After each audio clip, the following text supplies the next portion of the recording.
Cher Bicomer, je ne cesserai de le dire assez, tu es responsable de ta vie. Ce n'est pas Dieu, ce n'est pas Satan, encore moins tes parents.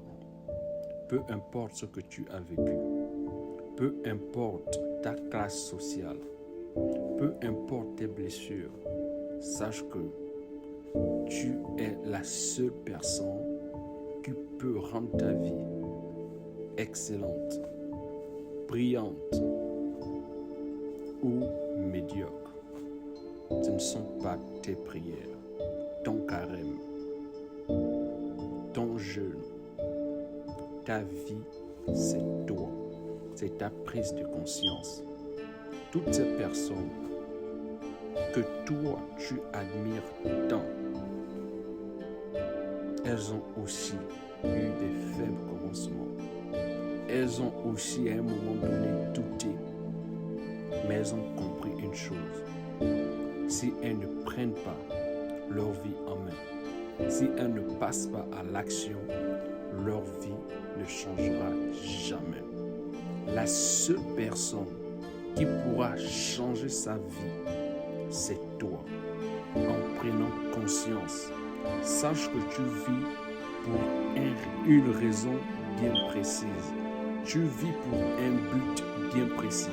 Tu vis parce que tu as une chose à accomplir sur cette terre. Ne te laisse pas sous-estimer. Ne te méprise pas. Tu as une raison importante d'être encore parmi les vivants. Alors, lève-toi. Change ta vie. Refuse de vivre le jour. Refuse que les années se ressemblent. Refuse que les jours se ressemblent. Essaie de sortir de ta zone de confort. Va réaliser ton rêve, cher Bicomer. Si tu ne le fais pas, je peux te rassurer, personne ne le fera à ta place. Personne ne le fera à ta place. Dieu nous a donné le potentiel. Il nous a donné l'intelligence. Il nous a donné la force. Quitte à nous de mettre cela en mouvement.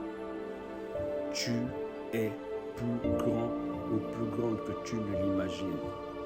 Dieu t'a donné l'autorité, le pouvoir. Alors, change ta vie. Deviens ce rêve. Oui, ce n'est pas qu'un simple rêve. Ce que tu penses, ce que tu vois dans la nuit, ce rêve, ce désir, cette